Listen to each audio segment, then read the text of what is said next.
respectivo W. Bien, después hacemos un balance de energía.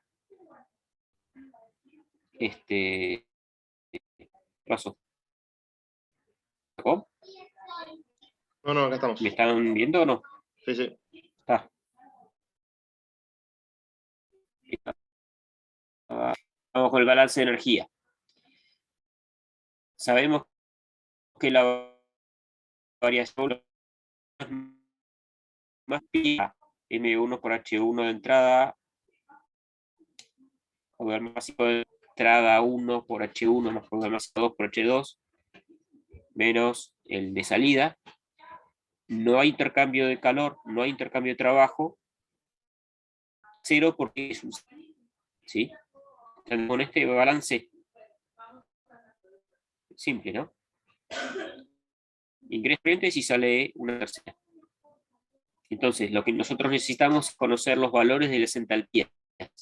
Necesitamos conocer H1, H2 y H3, que van a depender de las propiedades de las temperaturas de bulbo húmedo, de bulbo seco y de los W. Entonces, para conocer las entalpías es necesario conocer las humedades absolutas, o sea, los W. Bien. Por un lado, nosotros nos daban que en la corriente 1 nos habían dado dos datos, la temperatura de bulbo seco y la temperatura de bulbo húmedo. En la teoría está desarrollada esta expresión, que no la voy a desarrollar acá, pero está desarrollado la expresión teórica de cómo se calcula la humedad absoluta en función de la temperatura de bulbo húmedo y de bulbo, ¿ah? Donde en la humedad absoluta de la para la temperatura de bulbo húmedo, relación donde acá la humedad relativa es 1, ¿sí? Y la presión de saturación calculable en Antoine para la temperatura de bulbo húmedo, ¿sí? Entonces, usando la ecuación de Antoine para la temperatura de bulbo húmedo 1, nos da este valor de presión, y reemplazando la ecuación anterior obtenemos la W1 de saturación, ¿sí? Que sería este primer término que va acá arriba en la primera ecuación. Por otra parte, tenemos que el R a la temperatura U, que sería el calor de vaporización a esta temperatura, es, digamos, o sea, R0 es el calor de, es la diferencia de entalpía de vaporización, las condiciones de referencia. Cuando la vaporización ocurre a otra temperatura, hay que hacer una corrección por esa diferencia de calor sensible del líquido más la variación de calor sensible de la fase de vapor. Entonces, la variación a la temperatura de bulbo húmedo, en vez de ser 2551, es 2476. Reemplazando estos datos, obtenemos la absoluta de la corriente 1. ¿Alguna consulta hasta acá?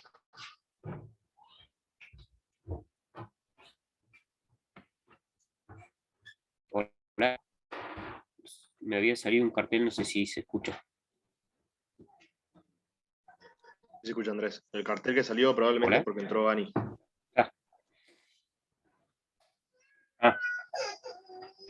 Bien. Entonces, para ver si tenemos...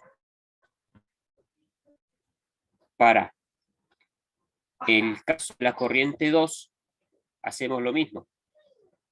Tenemos la saturación de a T2, que es, tenemos el Φ2, que es 1.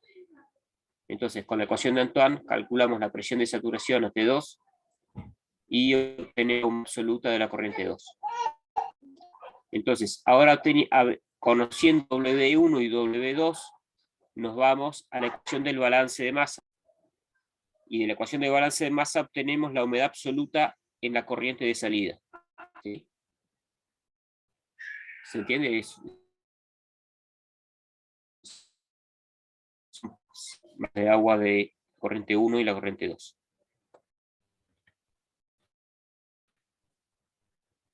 Bien. Habiendo obtenido W1 y W2 y conociendo las temperaturas de bulbo seco de T1 y de T2, podemos calcular las entalpías de H1 y H2. ¿Se entiende? Y de la ecuación de energía, de la entalpía H3. Entonces reemplazamos estos valores numéricos y obtenemos H3 igual a 86,42 kilojoules. Después, ¿qué hacemos? Con la entalpía 3 y habiendo conocido W3, la humedad absoluta 3, que acabamos de calcular con la ecuación del balance de masa, despejamos la temperatura de bulbo seco 3. ¿Se entiende? Con una ecuación de la entalpía, conociendo W3, la única incógnita es T3. Y nos da 30,71. Bien, ahora que conocemos T3, usando la ecuación de Antoine, podemos calcular la presión de saturación en 3. Y con la presión de saturación y W3 que conocíamos del balance de masa, dejar la humedad relativa en 0,76. ¿Ah? Entonces ya con esto conocemos todas las propiedades de la corriente 3.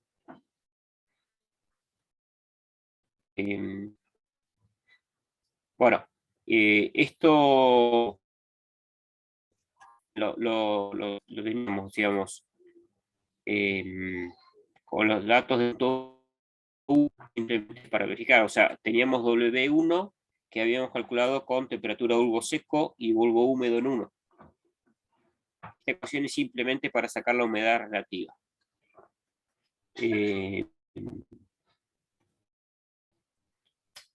Y bueno, hay otra forma que es una forma gráfica, que esto se ha tomado también, digamos, usando el diagrama ciclométrico.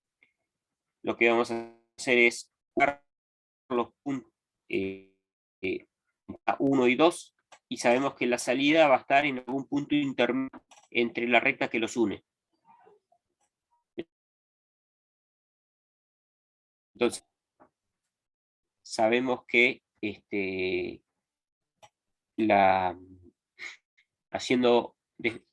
reordenando y haciendo un cociente de caudales de aire seco de entrada, es una fracción. ¿Sí? Fíjense, acá tenemos, esto es simplemente el balance de masa general, ¿no? Perdón, acá lo que hacemos es agrupamos por corrientes de aire seco 1 y corriente de aire seco 2. Reordenamos y hacemos un cociente de caudales de aire seco. Estos datos son conocidos porque nos habían dicho que el caudal de aire seco en 1 era 8 kilos por segundo y el de 2 era de 6. Entonces esto nos dice que esta relación es de 4/3. Ahora fíjense, en este método gráfico, nosotros no nos interesa mucho.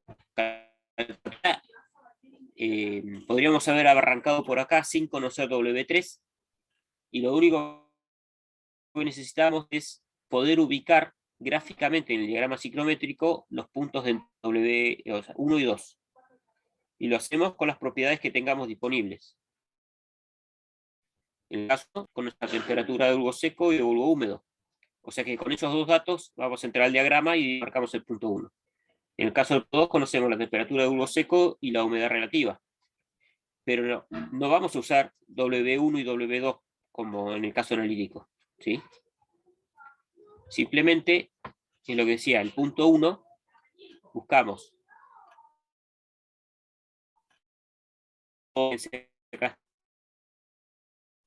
30 30, bulbo seco es casi 40. Un capítulo al enunciado. Bien, teníamos 40 de bulbo seco y 32 de bulbo, 18 de bulbo seco y 100 de humedad relativa. Entonces, volviendo al diagrama, era 32 de bulbo seco. Ahí ubicamos el punto 1. Para uno tenemos de bulbo seco y 100% de humedad relativa. Entonces lo que hacemos es, punto, como es una mezcla de gases ideales, el salida va a estar en una recta que une estos dos puntos. Y simplemente lo que el punto va a estar en una proporción más cercana a la corriente más grande. Entonces, como la 4 tercios, 8 ceros, lo que hacemos es, si es 4 tercios, fíjense, sumamos 4 más 3 es 7. Dividimos la recta en 7 segmentos, ¿no? 1, 2, 3 de un lado y 1, 2, 3 del otro. Son 7 segmentos. Y va a estar más cerca de la corriente más grande. Como la corriente del punto 1 es más grande que la del 2, está a 3 intervalos de 1. ¿Se entiende? Y modificadamente, la humedad absoluta de 1 es más o menos entre 20 y 21 gramos por kilogramo de aire, o sea, 20 y 21 gramos de agua sobre kilogramos de aire, y apenas un poco más de entre 30 y 31 grados Celsius, temperatura de bulbo seco, con una humedad relativa de 70 y 80%. ¿Ah? Si volvemos a los datos, que habíamos 30,7 grados Celsius, 0,76 de humedad relativa, y el W3 nos daba 0,21, 0,021, ¿sí? O sea, 21 gramos por kilogramo. O sea, que coincide el cálculo. Y ese sería. O sea, lo ideal es que lo pueda resolver en la práctica, si aire, generalmente se usa el diagrama ciclométrico. A ver, una pregunta. ¿Cuál es el límite de validez del método gráfico? O dicho de otra forma, ¿cuándo no podría usar el método gráfico? Cuando la presión es mayor o menor a lo que está estipulada ahí, Es aún más. correcto. Exactamente. Fíjense acá, les dice barometric pressure y les da la presión atmosférica. O sea que este gráfico fue hecho con esas ecuaciones, había reemplazado de la P es la presión en cualquier ecuación, ¿no? Es la presión atmosférica. Si vos tenés función, haces una carta con su otra presión. Por eso es importante usar el método analítico, no que al gráfico. Pero lo que pasa es que el gráfico es mucho más rápido. Por lo general, para las aplicaciones habituales de aire, acondicionamiento de aire, las variaciones de presión son muy bajas como para tener que andar cambiando el gráfico. O sea, si estamos, o sea, usar esa carta a nivel o acá que estamos a 300 metros, no va a haber mucha variación de presión. Pero si estuviesen en algún dispositivo o en algún proceso, bueno, ya necesitan las ecuaciones analíticas. Este era ejercicio 6. ¿Alguna consulta?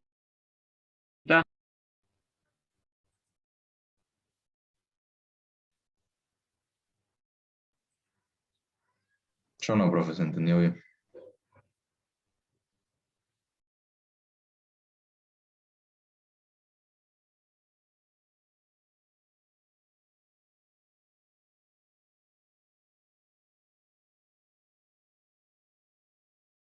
No sé, si quieren seguimos con aire húmedo, José, y después Daniela, y Dale. hacemos los de aire húmedo.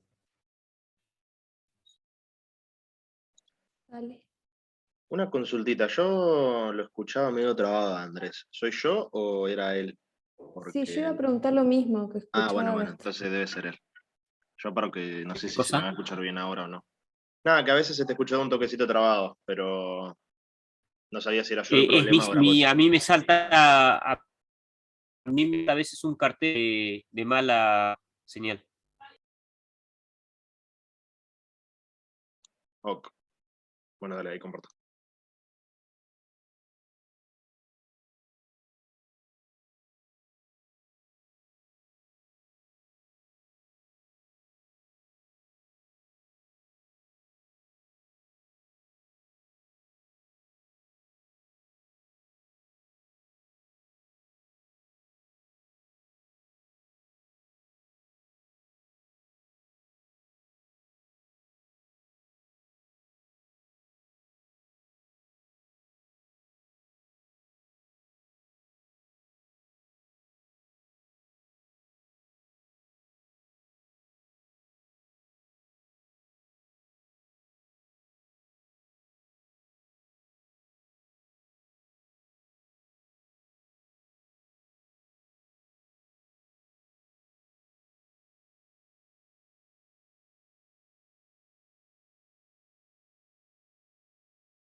Ahí estoy, se me había colgado la computadora, disculpen. Ah, gracias, no sabía si era Sí, yo. sí, a veces cuando comparto en Zoom se me cuelga por unos cuantos segundos.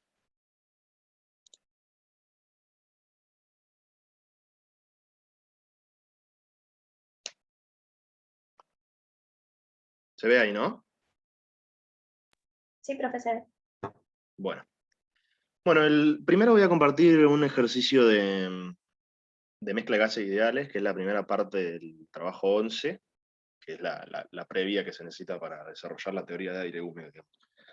Este ejercicio es muy sencillito, normalmente los ejercicios de mezcla de gases ideales son sencillos, pero bueno, en este ejercicio la idea es ver cómo se pueden resolver los ejercicios de dos formas distintas que llevan al mismo resultado, digamos. En este caso nosotros tenemos una cierta cámara de mezcla, que sería este recuadro, en el cual ingresa aire a una cierta presión y temperatura, y también ingresa helio a otra temperatura y presión. Bueno, no, la presión es la misma en las tres, y después sale una corriente acá en 3, que es la mezcla de ambas. Nos indican también que la cámara de mezcla está aislada térmicamente, o sea que no vamos a tener intercambio de calor. Lo primero que nos piden es, despreciando intercambios de energía cinética y potencial, calcular la temperatura de salida. Bueno, como les decía, normalmente estos ejercicios se resuelven tratando a la mezcla de gases como un único gas ideal, con propiedades equivalentes, si se quiere decir, correspondientes a la mezcla. Que eso es lo que después se hace en aire húmedo, por ejemplo. Pero otra forma es, como son gases que no reaccionan entre sí, como a diferencia del trabajo 7, por ejemplo, los gases se pueden analizar por separado, o sea, ver por un lado la corriente de aire en este caso, y por otro lado la de helio. Entonces, bueno, la idea es esa, ver las dos formas de resolución. Primero vamos a analizar los gases por separado. Planteando un balance de energía en el volumen de control, lo que obtenemos es lo siguiente, ese sería el balance genérico, digamos. Pero podemos dejar de lado algunos términos, como por ejemplo, considerando que se trata de estado estacionario, se anula ese término, no tenemos calor, no tenemos trabajo. En la consigna nos indican que podemos dejar de lado las variaciones de energía cinética y potencial. Entonces, con todo eso, se simplifica el balance de energía. Después, el balance de masa, como estamos analizando los gases por separado, podemos plantear un balance de masa para cada gas, y lo voy a hacer por unidad de mol, que esto en esta parte del trabajo de mezcla de gases ideales a veces es más sencillo, ya que las fracciones molares son más fáciles de trabajar normalmente que las fracciones gravimétricas o de masa. Es una cuestión de comodidad nomás, pero es lo mismo. Entonces, el balance de masa o el balance de moles resulta de esta forma para las dos especies. O sea, para el aire y para el helio no se tiene que crear ni destruir helio o aire dentro de nuestro volumen de control. Entonces, la entrada de aire o helio es la misma que la salida de aire o helio. Entonces, bueno, el balance de energía o el primer principio resulta de esta forma. Las entradas de energía y las salidas de energía, que fíjense que en la salida los dos tienen el mismo subíndice, que es el 3, pero está identificado por separado la parte de aire y la parte de helio, digamos. Las entalpías tienen el cosito ese arriba porque están escritas por unidad de mol. Bien.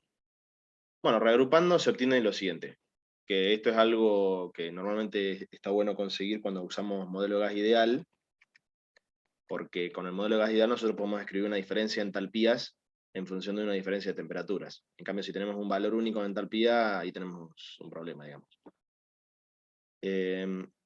Entonces, bueno, como la temperatura de salida es la misma para ambos, porque van a salir mezclados, digamos, o sea, esa es una hipótesis de trabajo, que van a estar mezclados y van a tener las mismas propiedades, la temperatura 3 es la misma, y reemplazando eso para ambos gases, lo que obtenemos es esto, despejando la temperatura 3.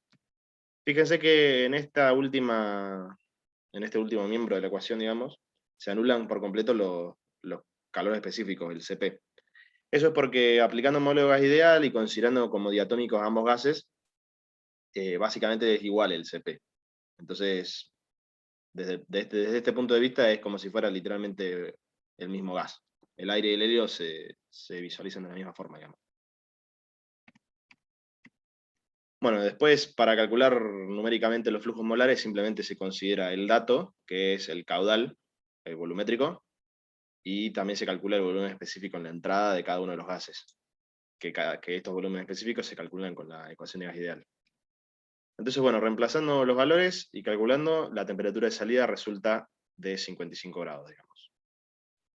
Ahora vamos a hacer lo mismo, pero considerando a la salida un único gas. O sea, la mezcla de gases se va a considerar como un único gas con propiedades equivalentes. El balance de energía resulta de esta forma ahora. Fíjense que la única diferencia es que en la salida, en vez de tener los dos términos, que son los dos distintos gases, tenemos un solo término.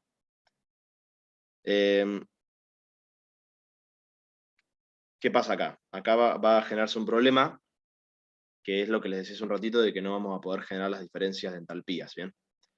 El balance de masa no está hecho porque es el mismo de antes, y básicamente lo que resulta es que la cantidad de moles a la salida es la suma de moles en la entrada, digamos.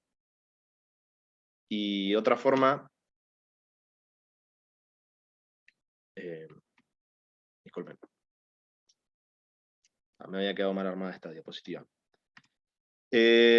Bueno, eso que les decía, como tenemos una única entalpía en la salida, y tenemos dos en la entrada, y si queremos generar una diferencia de entalpías, vamos a estar en un problema, digamos. O sea, tenemos un único término que lo tendríamos que restar con dos.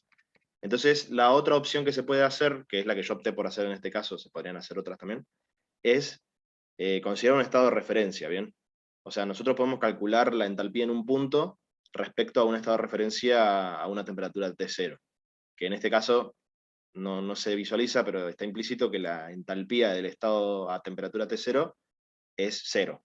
O sea, acá sería H menos H0, que H0 es nula, digamos. Entonces, ahora sí podemos reemplazar esto en el balance de energía. ¿Ven? Podemos reemplazar cada una de las entalpías por la temperatura del estado menos la temperatura del estado de referencia. Y después el Cp de la mezcla, que es todo este término, se calcula simplemente como las fracciones molares por el Cp de cada uno de los componentes. Que esto es una de las partes más importantes de esta parte de mezcla de gases ideales, digamos. O sea, las propiedades equivalentes de la mezcla de gases se calculan en función de los componentes y las fracciones molares o másicas de cada componente. Acá es donde se visualiza la comodidad de usar las variables por unidad de mol en vez de por unidad de masa, porque si se usaran por unidad de masa, habría que calcular las fracciones gravimétricas o másicas, que son un poco más complicadas. Los números quedan más feos, digamos. Entonces, reemplazando todo esto, se obtiene esta ecuación que se ve mucho más fea. Pero si se la observa bien, o sea, si distribuyen el N3, por ejemplo, acá, y operan un poquito, se van a ver que las T0 se anulan por completo, porque están en ambos miembros de la ecuación y se terminan yendo, y termina resultando exactamente la misma ecuación que habíamos obtenido en el caso anterior, cuando considerábamos los gases por separado. O sea, se demuestra que es básicamente lo mismo hacerlo de una forma o la otra, lo cual era de esperarse, digamos, porque el fenómeno físico es el mismo. Entonces, bueno, lo dejo ahí y no sigo porque el resultado que se va a obtener es el mismo para la temperatura de salida. La otra cosa que se pide es determinar la generación de entropía. Como las dos formas de hacerlo van a llegar a lo mismo, voy a usar una sola, porque no tendría sentido usar las dos, y en este caso voy a usar analizar los gases por separado. ¿En qué caso sirve usar uno y en qué caso sirve usar el otro? Y yo creo que depende, o sea, no les diría una regla general en la que en este caso siempre les conviene usar esto, o en este caso siempre lo otro. Pero como en este caso tenemos dos entradas en las que hay un gas en una entrada y otro gas en la otra, quizás en este caso sirva analizarlos por separado. Si ustedes tienen una sola tubería con una única entrada y una única salida, y en toda la tubería hay mezcla, en ese caso lo podrían ver como un único gas, por ejemplo, ya que en ningún momento se separan las dos especies. Pero bueno, en este caso, analizándolo por separado y planteando segundo principio de forma general, se tiene esto. Nuevamente se deja de lado el calor porque no hay calor, porque está aislado la cámara de mezcla, y la variación de entropía en función del tiempo es nula porque estamos en estado estacionario. Entonces, agrupando términos, resulta de esta forma la generación de entropía. Después, el delta S de cada una de las dos especies, o sea, del aire o del helio, se calcula con las ecuaciones de Gibbs y el estado de entrada y salida de cada uno. El estado de salida de ambos es el mismo y el estado de entrada es diferente. Así que bueno, calculando, resulta de esta forma la generación de entropía de este proceso. Que como es positiva, se trata de un proceso real, o sea, irreversible. Y eso sería todo de este ejercicio. Es sencillo, quizás es un ejercicio que podría estar en el comienzo de la unidad para visualizar de qué es lo mismo analizarlo por separado todo junto, y no tiene mucha complejidad, digamos. Ahora voy a compartir el otro.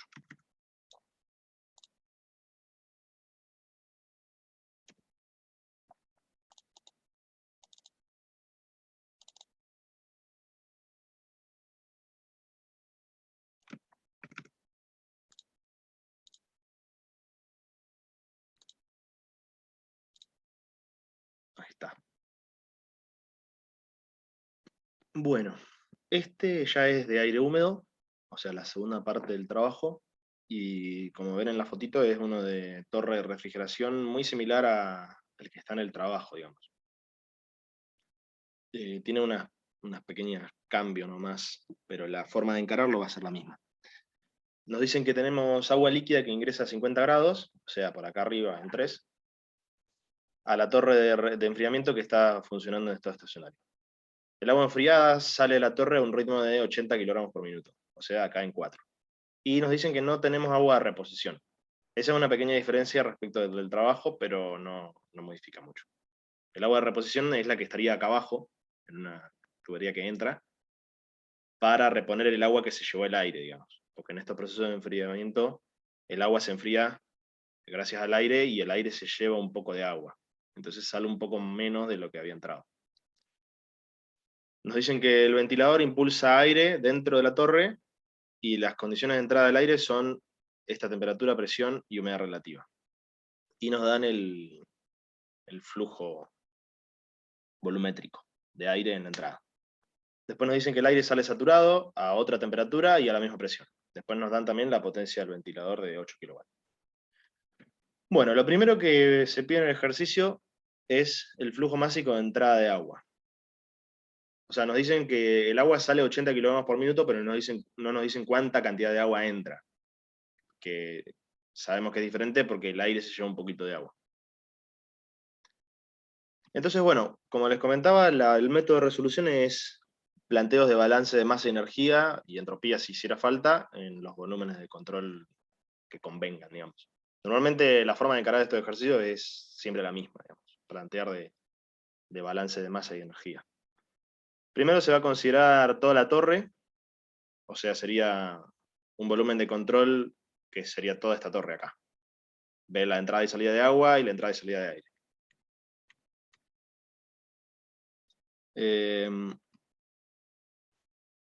Bueno, el balance de masa para el agua y para el aire resulta sencillo, digamos. Como se trata de estar estacionario, las entradas tienen que ser iguales a las salidas. En el aire no hay muchas vueltas, entra aire por acá y sale aire por acá, aire seco sería. Y se lo nombra simplemente M.A porque es el único que hay. No se le pone subíndice de 1 o 2. Después del balance de agua, hay más intercambios de agua. Los que tienen el subíndice W son los que son agua pura, digamos, o sea, agua sola, sin aire, que serían en 3 y 4. Y después, los que están multiplicados por el flujo másico de aire son el agua que está en el aire húmedo, que sería la entrada de aire húmedo en 1 y la salida de aire húmedo en 2.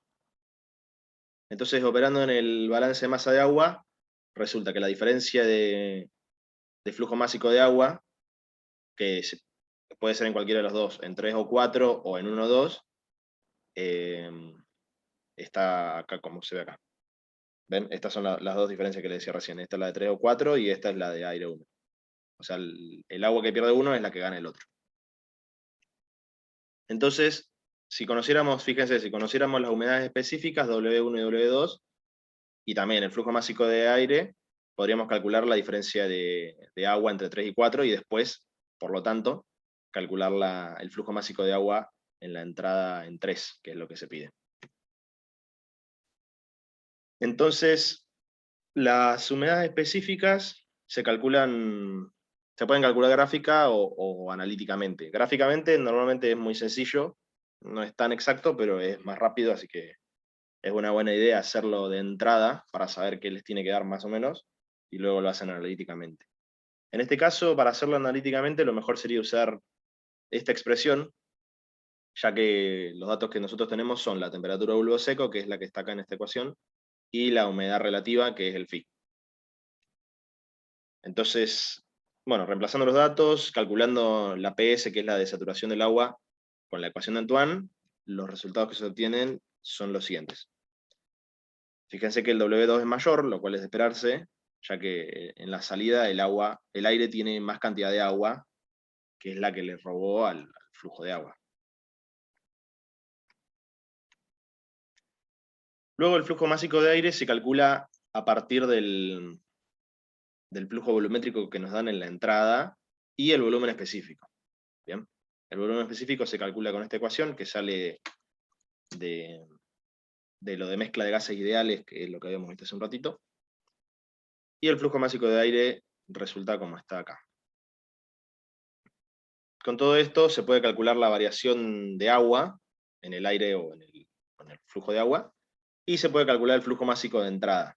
¿Bien? Fíjense que no es mucha la diferencia. O sea, escrito en kilogramos por minuto, salen 80 y entran 82. No es mucho, y quizá uno diría, bueno, pero no haría falta agua de reposición, considerando que la variación es tan pequeña.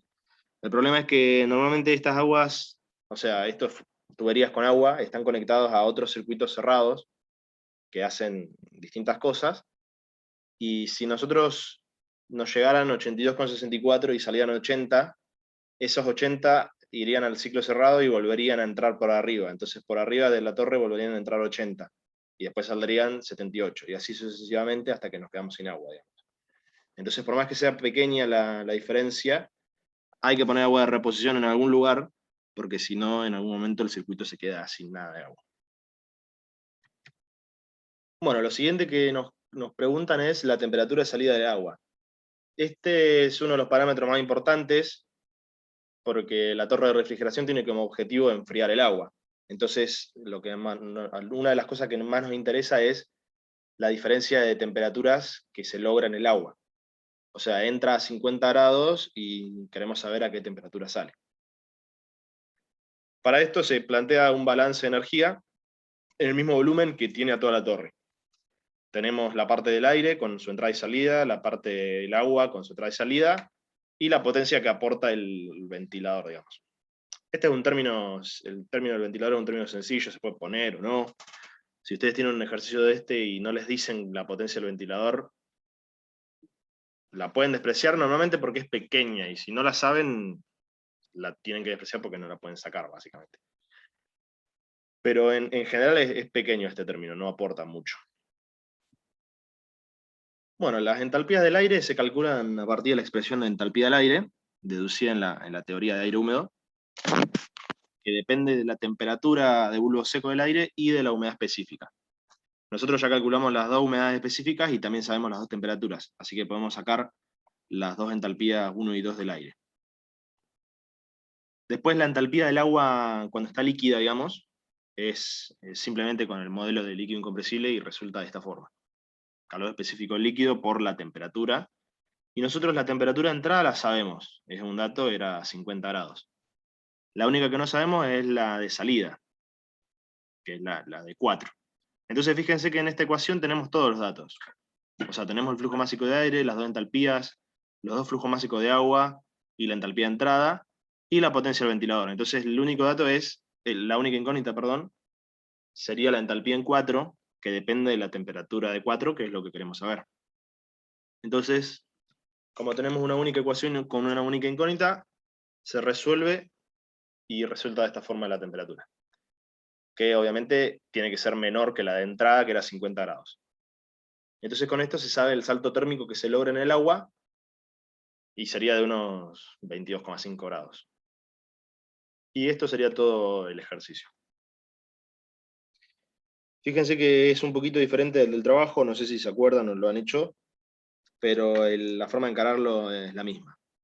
Balance de masa, de agua y aire, balance de energía, y no mucho más.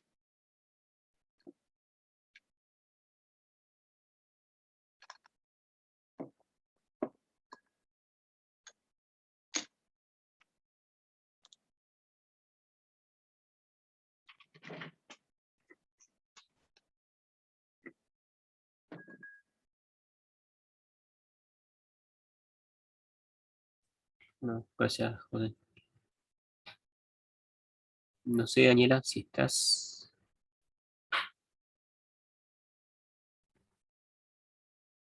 Sí, ahí comparto.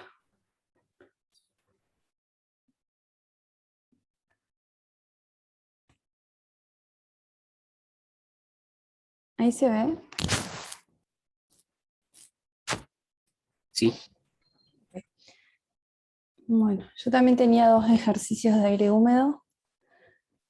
El primero es una turbina de gas que recibe una mezcla que tiene el siguiente análisis molar.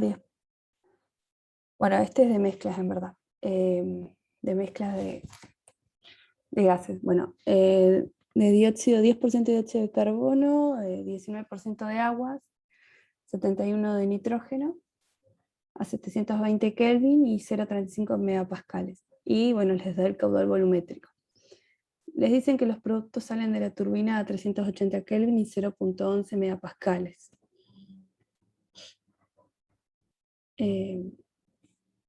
Lo cual está acorde, la presión disminuye, es una turbina. Para operaciones adiabáticas con efectos de energía cinética y potencial insignificante, pide que determine la potencia desarrollada en estado estacionario en kilowatt. Bueno, acá les marqué el volumen de control, es un sistema abierto en régimen estacionario. Tenemos una mezcla de gases ideales con calores específicos constantes, y bueno, la turbina es variación de energía cinética y potencial despreciable, y que la turbina está bien aislada térmicamente. Bueno, si hacemos balance de masa, es igual a antes, y bueno, de balance de energía, como es aislada, y despreciamos variación de energía cinética y potencial, nos queda que es la potencia es m punto por h2 menos h1. Pero como ahora es una mezcla, lo podemos escribir como h2 de la mezcla menos h1 de la mezcla sobre la masa molar de la mezcla. Eso también lo podemos escribir, H2 menos H1 de la mezcla lo podemos escribir con las fracciones molares, o sea, como la suma de las fracciones molares por cada variación de entalpía de cada componente. O sea que nos queda la fracción molar del dióxido de carbono por su variación de entalpía, más la del agua por su variación de entalpía, más la del nitrógeno por su variación de entalpía. Porque no sé si recuerdan, pero esto eran mezclas de gases no reactivos. Bueno, y los modelábamos como gases ideales. Bueno, después aplicando el modelo, nos va a quedar por las fracciones por los CP, por la variación, o sea, afuera del paréntesis o corchete, la variación de temperatura, el delta T. Ahí les puse abajo los calores específicos para los gases poliatómicos, y ahora hay que sacar la masa molar aparente, que la sacamos como la fracción molar de cada componente, o sea, como la sumatoria de la fracción molar de cada componente por su masa molar. Bueno, ahora como a nosotros nos daban de dato el volumen, el caudal volumétrico, vamos a usar la ecuación de estado para sacar el volumen específico de la mezcla con las condiciones de entrada, o sea, con R, con la temperatura y la presión, usando la ecuación de estado, pero teniendo en cuenta que la masa molar que va es la de la mezcla, o la masa molar aparente. Con eso podemos sacar el volumen, el caudal másico. Bueno, fíjense que usé la entrada porque nos dan el caudal volumétrico a la entrada, y después ya con eso pude sacar la potencia. Me da negativa, y como era una turbina está bien porque es potencia de salida. No sé si tienen alguna duda de este ejercicio.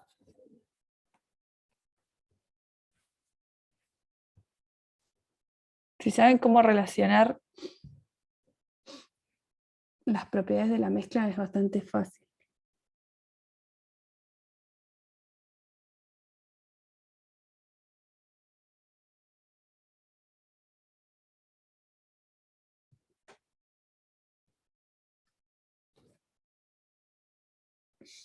¿Se escuchó, Andrés? Bueno, si por ahí repasen un poco estos test y consultan. Como les decía, la semana anterior al final no vamos a hacer exposición, va a ser solamente consulta. Así que por ahí, para esa semana, para el 14, digamos, sería la clase ahí a demanda de ustedes, ¿no? Así que bueno, ahí en ese momento por ahí, capaz que cuando hayan repasado más, capaz que traen consultas. Okay. Bueno. Después el otro ejercicio que tenía, si era de aire húmedo, es de un sistema de aire acondicionado que, bueno, dice que toma aire a una ATM 34 grados Celsius y 70% de humedad relativa, y que lo va a entregar a 22 grados y 50% de humedad relativa. Les dice que el aire fluye primero sobre serpentines de enfriamiento, donde se enfría y deshumidifica, y luego sobre otro serpentín de calentamiento, donde se calienta hasta la temperatura deseada. Bueno, dice, suponga que el condensado se elimina en la sección de enfriamiento a 10 grados Celsius, o sea que les da la condición de 3. Bueno, este es el esquema que les hice, perdón porque está medio feo, pero tendríamos entre el aire, en las condiciones de una ATM y 34 grados Celsius, 70% de humedad relativa, pasa por este serpentín de enfriamiento, se enfría y deshumidifica, o sea que parte, y acá tendremos la salida del condensado, después va a 2, es la entrada del serpentín de calentamiento, donde se calienta hasta la temperatura que quiere tener a la salida, que decía que era de 22 grados Celsius.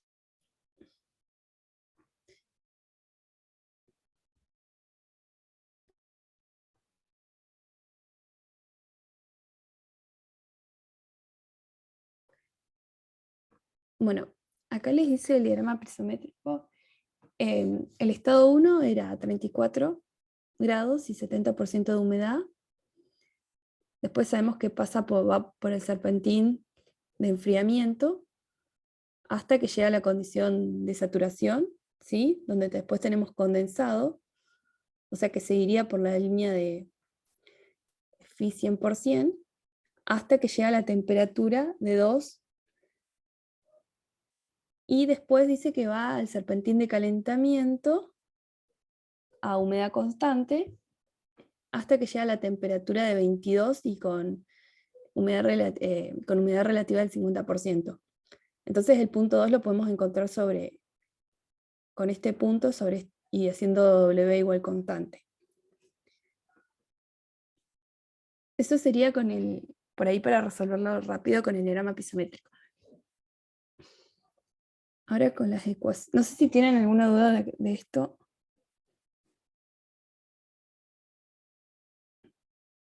No, hasta ahí no. Yo le hice un esquema, pero tranquilamente por las condiciones de presión lo podrían hacer con el diagrama. Bueno. Primero, bueno, vamos a sacar la temperatura del aire antes que entre a la sección de calentamiento. Cualquiera de los dos sistemas que les había marcado sería abierto en régimen estacionario, con variación de energía cinética y potencial despreciable. Recuerden que el aire húmedo es una mezcla de aire seco y vapor de agua que modelábamos como gas ideales con Cp constante, y que bueno, el condensado lo modelamos como un líquido incompresible. Todo el proceso es a presión constante, ¿sí? Bueno, si queremos, podemos sacar la humedad específica con las condiciones. Tenemos la temperatura y la presión y phi. La presión de saturación la podemos sacar de Respro, o la podrían haber sacado con Antoine. Bueno, yo acá saqué de 1 y de 4. A 4 yo le llamé a la salida del serpentín de calentamiento, porque de eso conocíamos todo. Entonces saqué W1 y W4.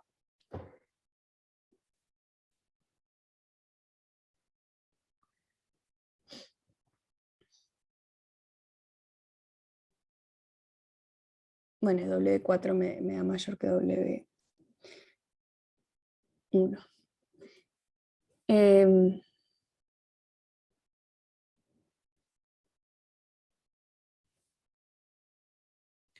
Bueno, el proceso 1-2 pasaba por el serpentín de enfriamiento y deshumidificación, y el 2-4 era del serpentín de calentamiento. Nosotros ya sabíamos que W4 era igual a W2, ¿sí? En ese proceso no hay adición ni extracción de agua, así que era W4 igual a W2, y con eso saqué la presión de saturación en 2 para poder sacar de Respro la temperatura de 2, que era lo primero que nos pedían. Nos pedían la temperatura del aire antes que entre a la sección de calentamiento. Esto también lo podrían haber hecho con Antoine y después despejando la temperatura, pero bueno, era un poquito más complicado. Iban a tener que iterar ahí. Después nos piden la cantidad de calor eliminado de la sección de enfriamiento.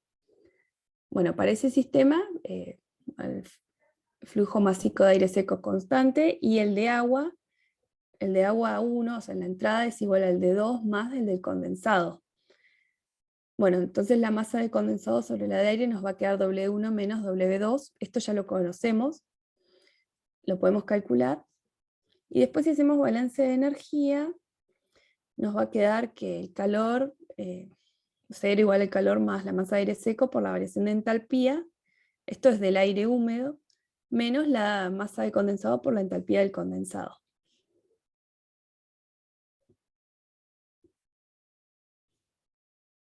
Bueno, y nos termina quedando el calor por unidad de masa con esta expresión. Ahora, si aplicamos el modelo, hay que acá ir en H2 menos H1, recuerden que es la entalpía del aire húmedo, o sea que va a ser el término de aire seco más el vapor de agua o agua, depende en qué estado está. Más el término del condensado, que dijimos que lo modelábamos como líquido incompresible. Bueno, el calor me da negativo, lo que está acorde porque dijimos que era enfriamiento, así que está acorde. Después en el inciso C pide la cantidad de calor transferida en la sección de calentamiento sobre masa de aire seco. Bueno, este también está sobre masa de aire seco, porque recuerden que las entalpías estaban definidas sobre masa de aire seco. Bueno, ahora tomamos en el inciso C como sistema el otro serpentín, que era el de calentamiento. Y en este caso, bueno, nos va a quedar que la masa de agua en 2 es igual al, o sea, el flujo másico de agua es igual al flujo másico a la salida, de 2 es igual al de 4. Entonces llegamos a que W2 es igual a W4. Después si hacemos balance de energía, nos va a quedar que el calor va a ser igual a la masa de aire seco por H4 menos H2. O sea que por unidad de masa de aire seco nos queda H4 menos H2 y otra vez reemplazamos la variación de entalpía del aire húmedo. Bueno, y ahora nos da positivo, lo que está bien también porque ahora sería calor de entrada para ese sistema.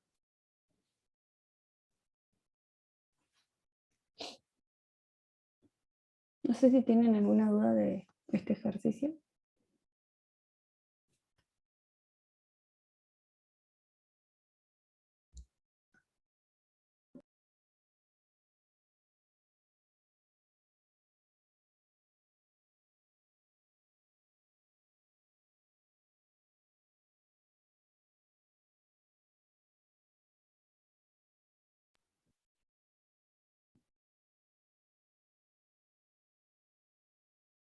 No, gracias, ya.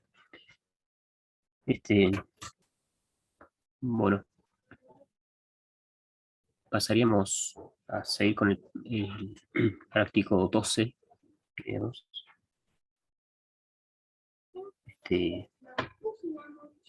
Teníamos algunos ejercicios también.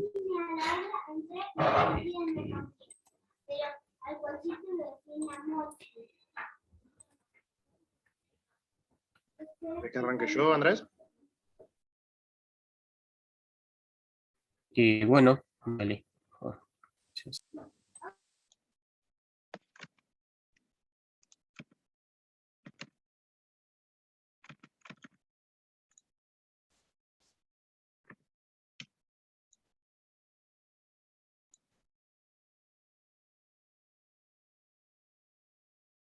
Bueno, este ejercicio es muy sencillito, o sea, es simplemente graficar muchos distintos ciclos con distintos valores de un cierto parámetro y comparar los gráficos, digamos. En este caso se tiene un ciclo Otto y se va a analizar el efecto de la temperatura máxima, que sería en T3, digamos, luego de la combustión. Se va a ver cómo afecta la variación de esta temperatura en el trabajo neto de todo el ciclo, digamos, con 3 relaciones de compresión distintas, o sea que también se va a analizar el efecto de las relaciones de compresión. Nos dan los datos en la entrada, o sea, en uno antes de la compresión, presión y temperatura, y nos dicen el rango de valores de la temperatura máxima. Normalmente en estos ejercicios es cómodo, o al menos a mí se me hace cómodo, resolverlo de la siguiente forma. Primero, determinar todos los estados, principalmente presión y temperatura, porque el volumen específico se puede calcular directamente a partir de la presión y temperatura con la ecuación de gas ideal, entonces no hace falta, digamos, tenerlo. Entonces, tener presión y temperatura de todos los estados, y luego con eso se puede calcular casi todo, digamos. O sea, los calores y trabajo se pueden calcular directamente en función de las diferencias de temperatura, el rendimiento también. Igual el rendimiento también se podría calcular solamente a partir de la relación de compresión, y eso. Entonces, es como a veces calcular todos los estados y luego determinar lo que sea que pidan las consignas. En este caso, se va a hacer sencillo, digamos, o sea, se va a escribir lo que se necesita calcular, los parámetros que se necesitan calcular, y se va a ver de qué parámetros dependen y se van a calcular esos parámetros, digamos. En este caso nos están pidiendo el trabajo neto del ciclo por unidad de masa.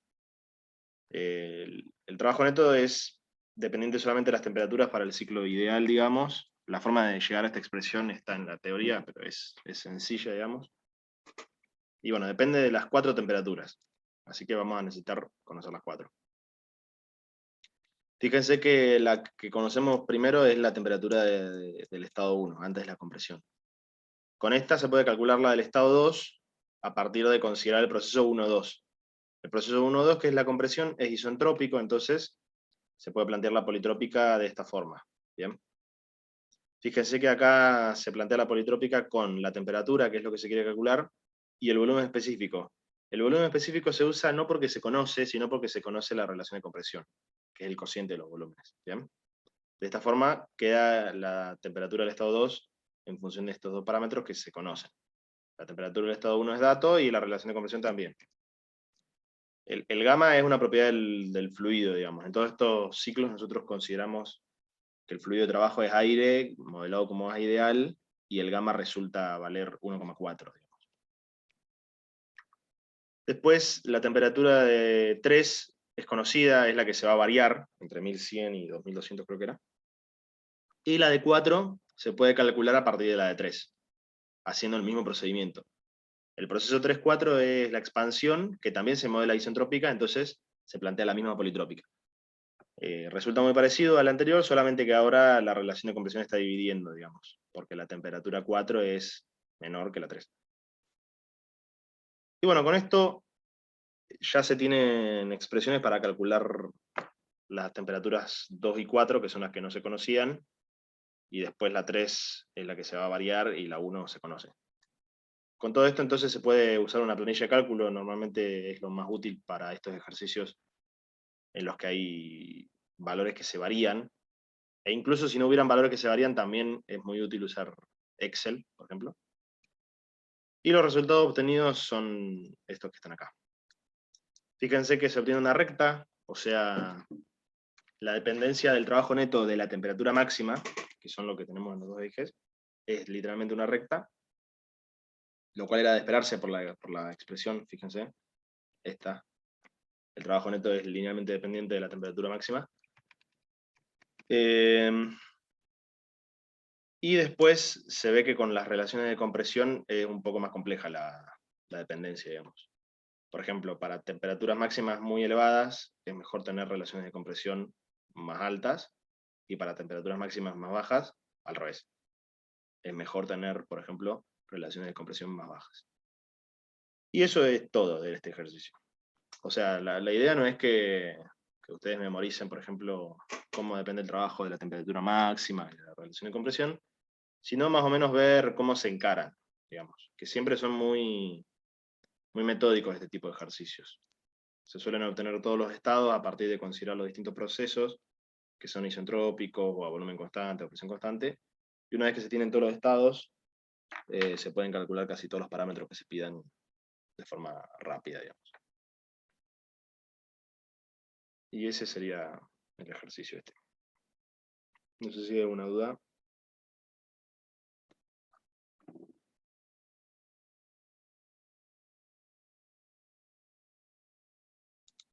Ahí, profe, creo que en la teoría explicaban algo de que la relación de compresión era muy alta, había problemas dentro del motor. ¿Cuál era el problema? Claro, o sea, acá nosotros estamos haciendo un análisis teórico y solamente numérico de las relaciones de las fórmulas, digamos. No estamos pensando en cómo influye esto en la práctica. O sea, si nosotros tenemos una temperatura máxima demasiado elevada, tenemos problemas con los materiales, por ejemplo. O sea, se nos pueden fundir o vamos a necesitar materiales más resistentes. Si la relación de compresión es muy elevada, no recuerdo específicamente el problema, no sé si Andrés lo recuerda, pero un problema que se va a tener seguro es que se va a tener una presión máxima muy elevada también. Porque casi siempre se parte de una presión inicial estándar, o sea, atmosférica, y con la relación de compresión y la combustión después se llega a presiones máximas muy grandes si la relación de compresión es muy grande. No sé si era eso a lo que te referís, o Andrés sabe más. El problema de la relación de compresión en el Otto era la detonación. Eso lo ven después en motrices, que es para eso, bueno, se ponen antidetonantes, y bueno, y está el número de octano, el número de cetano para el diésel. Entonces, bueno, la limitación está en el número o sea, es alrededor de 11, 11,5, por un problema del combustible que en vez de, ¿cómo se llama?, expandirse la combustión, como que detona y destruye los elementos mecánicos. Es solamente, o sea, un problema tecnológico.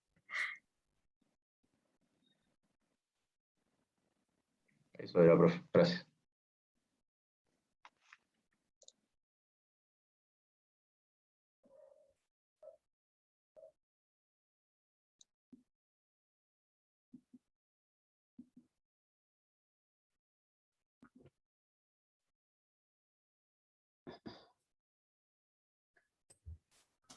¿Comparto el mío, Andrés? O...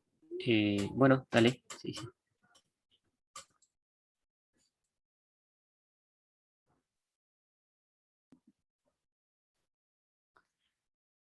Bueno, el mío era un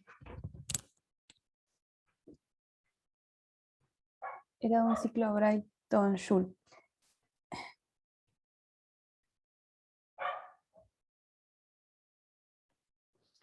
Bueno, en la figura se muestra es una planta de energía de turbina de gas regenerativa.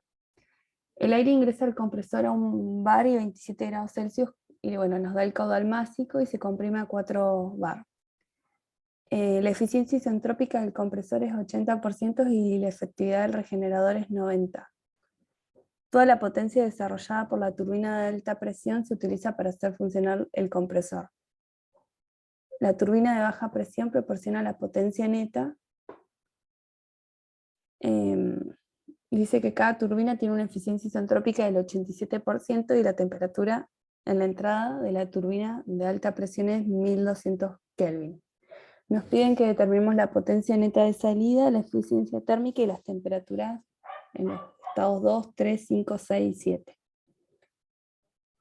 Bueno, les puse acá un esquema de la instalación. Tenemos el compresor, la turbina, bueno, tenemos el regenerador, la cámara de combustión, tenemos la turbina de alta presión y una turbina de baja presión. Si vamos desde el compresor, en el punto 1, estado 1, bueno, tenemos, en el diagrama TS les hice el isentrópico y les hice el caso real. El isentrópico sería hacia 2S y el real 2, porque a 2 y a la derecha, porque recuerden que como consideramos al compresor, a la turbina aislados térmicamente, si hacen balance de entropía, S2 tiene que ser mayor que S1, o sea, la salida tiene que ser mayor que la entrada para que sea un proceso posible o irreversible. Bueno, comprime entonces desde un bar hasta la presión 2 de 4 bar, pasa por uno de los serpentines del regenerador. Este serpentín funciona a presión constante, o sea, no consideramos nosotros las caídas de presiones,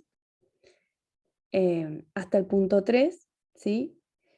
Bueno, básicamente lo que hace este regenerador es aumentarle la temperatura a la entrada de la cámara de combustión, ¿sí? Para que básicamente sea menor gasto de combustible. Bueno, la cámara de combustión también trabaja a presión constante. O sea, tenemos una cámara de flujo hasta la temperatura 4 de 1200. Después va a la presión de a la turbina de alta presión. Otra vez les hice con línea de trazos y sería isentrópico. Y el real, o sea que la salida es mayor que la entrada, la entropía de la salida es mayor que la entrada para que sea un proceso posible o irreversible. De ahí, bueno, va hasta la presión intermedia y entra la turbina de baja presión, que está la misma, que si se fijan está a un bar, que sería la misma presión de esta línea.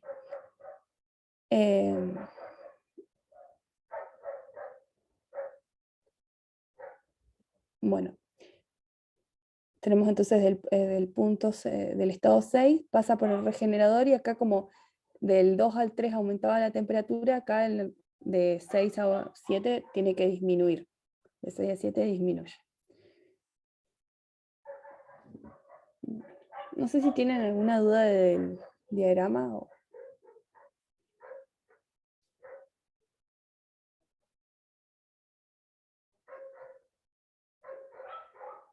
Okay. Bueno, yo les puse ahí los datos. Bueno, acá les marqué los sistemas que usé para resolver el ejercicio.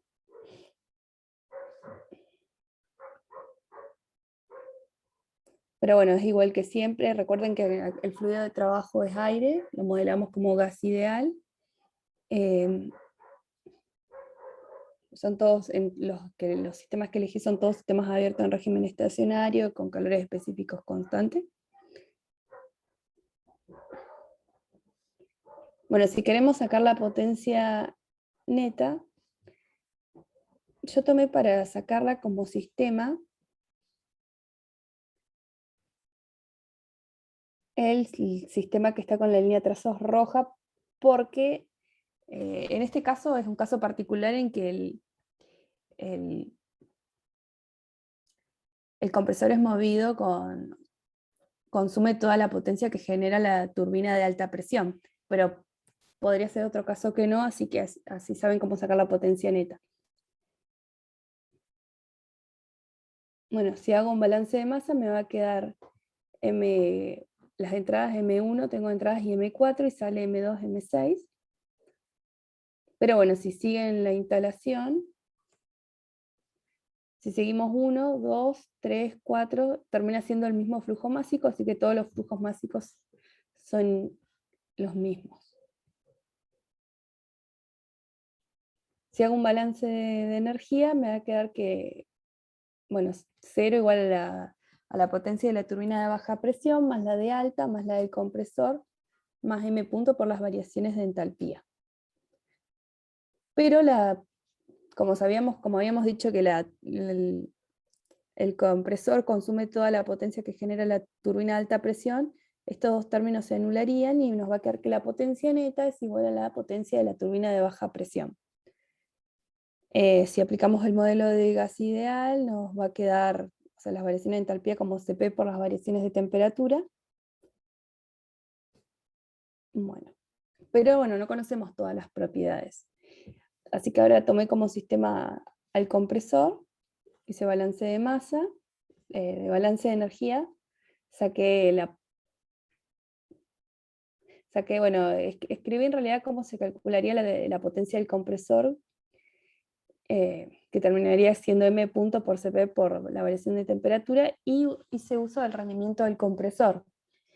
Nos dan un rendimiento del 0,8 y por ahí si no recuerdan cómo es la ecuación del rendimiento isentrópico, recuerden que el compresor es trabajo de entrada, entonces el trabajo real va a tener que ser mayor para vencer las irreversibilidades, o sea que nos va a quedar el trabajo isentrópico sobre el real. Bueno, nos termina quedando T2S menos T1 después de aplicar el modelo sobre T2 menos T1. Y bueno, no conozco las propiedades reales, pero puedo hacer uso de la adiabática reversible y puedo sacar T2S. Conozco P2, P1 y T1, gamma es aire, entonces 1,4 en la adiabática reversible, y saco T2S, y luego de esta expresión, o sea, despejando, puedo sacar T2. Bueno.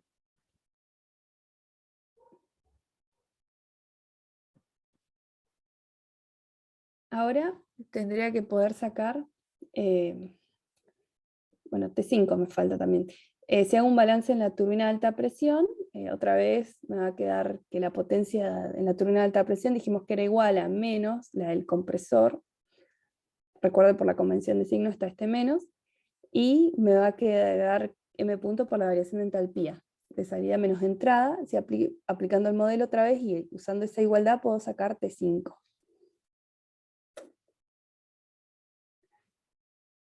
Pero ahora lo que no conozco es la presión intermedia, entonces hago uso del rendimiento isentrópico de la turbina, que ahora como la turbina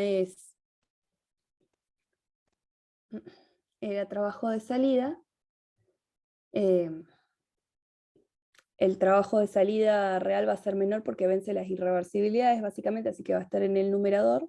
Recuerden que siempre los rendimientos son menor que 1.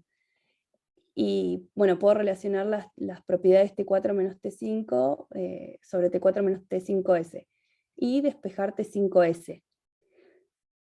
Con eso puedo hacer otra vez uso de la adiabática reversible, teniendo en cuenta el modelo de gas ideal adentro, ¿sí? La ecuación de estado, y puedo sacar P5. Ahora ya conozco la presión intermedia. Y ahora, bueno, tomo como sistema la turbina de baja presión y quiero sacar T6 ahora.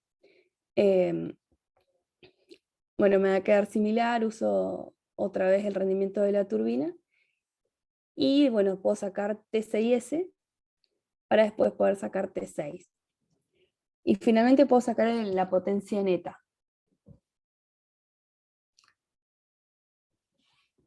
Bueno, fíjense que yo acá les puse la expresión, la que usé yo tomando como sistema la turbina de alta, la turbina de baja y el compresor, pero acá también les puse que es igual a M punto por H6 menos H5, que eso es solamente la turbina, en este caso, la turbina de baja presión, que si manipulábamos la otra expresión nos daba eso. O sea que era lo mismo, cualquiera de los dos sistemas en este caso. Pero bueno, les conviene el otro sistema, el rojo, por si no consume toda la potencia, el compresor de la turbina de alta. Bueno, después nos piden la eficiencia térmica. Recuerden que la eficiencia es la salida deseada sobre la entrada exigida. La salida de estos ciclos es potencia. La entrada es el calor de entrada. Así que vamos a tener que sacar el calor que entra en la cámara de combustión. Tomo como sistema la cámara de combustión. Habíamos dicho que no consideramos las variaciones de presión en la cámara de combustión. Bueno, si hago un balance de masa, me queda que M3 concuerda con M4, y si hago un balance de energía, me va a quedar que el calor que ingresa, o calor por unidad de tiempo, es M punto por la variación de entalpía entre la entrada y la salida. Pero bueno, ahora todavía no conocía el T3.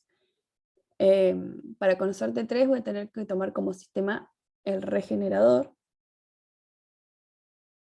Les muestro el regenerador. El regenerador tiene 2 entradas y 2 salidas. Tiene de entrada 6, 2 y de salida tiene 7 y 3.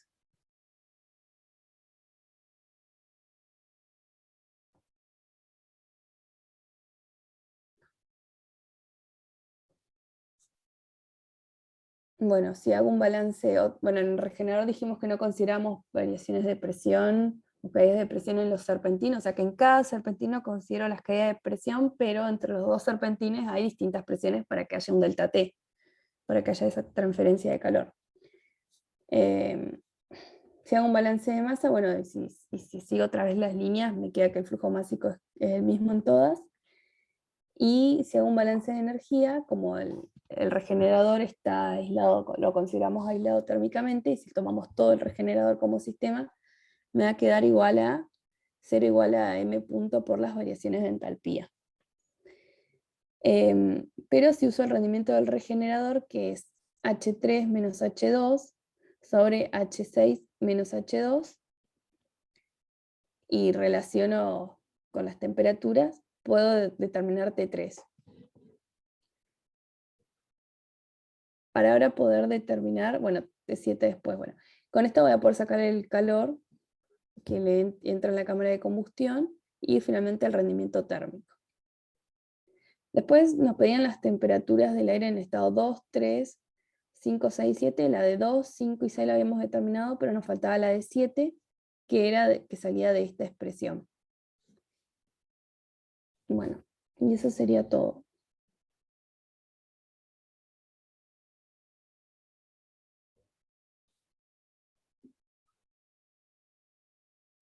No sé si tienen alguna duda.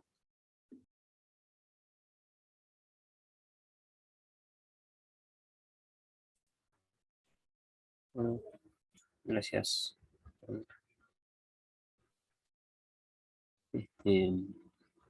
Yo también tenía un ejercicio del TP12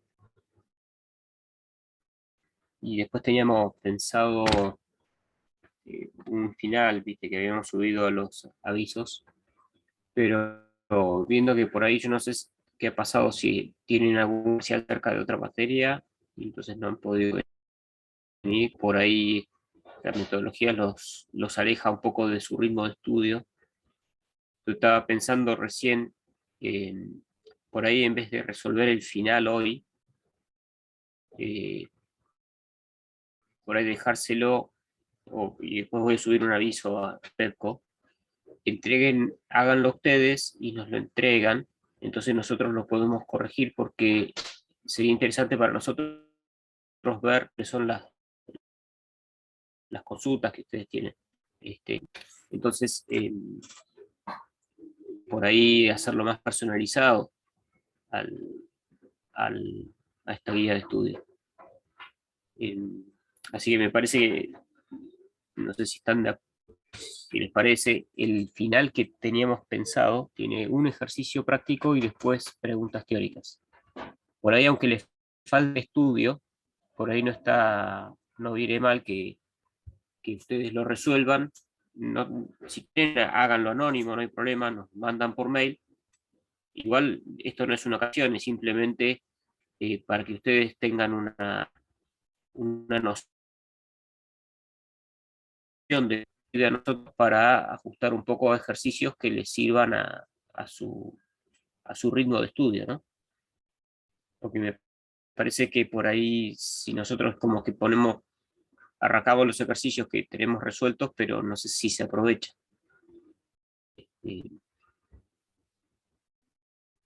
Así que, no sé, yo tengo un ejercicio más del TP12 hecho, bueno, José lo pasó en limpio, que es un ejercicio, un ciclo dual. No sé si quieren, lo vemos, y si no, lo dejamos para otra instancia. Profe, una pregunta. O sea que tenemos de acá hasta la fecha del parcial para enviarle ese final. Por mail, digo. Sabes que se escuchó muy poco. No sé si los chicos pudieron escuchar.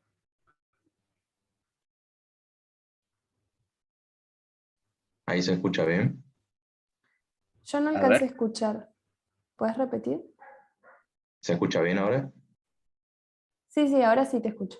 Que si, o sea que tenemos hasta la fecha, o sea, antes del final, para mandarle ese final que publicó en la PETCO, para que lo corrija. en realidad yo pensaba, o antes, si lo resuelven y nos lo mandan, eh, no sé si quieren, en principios de la semana que viene, nosotros tenemos tiempo para ver las dudas que ustedes tienen y por ahí ajustar la clase a las dudas que le surjan. Digo, para hacerlo un poco, a ver, en la presencialidad esto se resuelve porque, digamos, con la interacción humana es más sencillo preguntar. Para ustedes es más fácil acercarse y para los docentes es más fácil saber cuál es su duda. Por ahí esto genera un distanciamiento demasiado grande, ¿no? Por eso digo, buscar alguna metodología que nos sirva para, sacarle más provecho, ¿no? Por eso yo digo, somos conscientes de que todavía faltan unos días para el final y que por ahí ustedes no han estudiado a fondo, pero digamos, como ustedes ya conocen la materia, por ahí el final, que tiene varias preguntas teóricas, si quieren, desarrollenlo con lo que ustedes se acuerdan hasta ahora. Si nos lo mandan por mail o, sí, el lunes, nosotros tenemos tiempo de mirarlo y el jueves lo resolvemos en función también de lo que ustedes participan. ¿Les parece? Digo, Sí, tienen, sí, profe, está digamos, buena es la un idea. final, no importa que se equivoque, esto no es una calificación, es simplemente para buscar dudas y buscar de aprovecharle el tiempo, como le salga, digamos.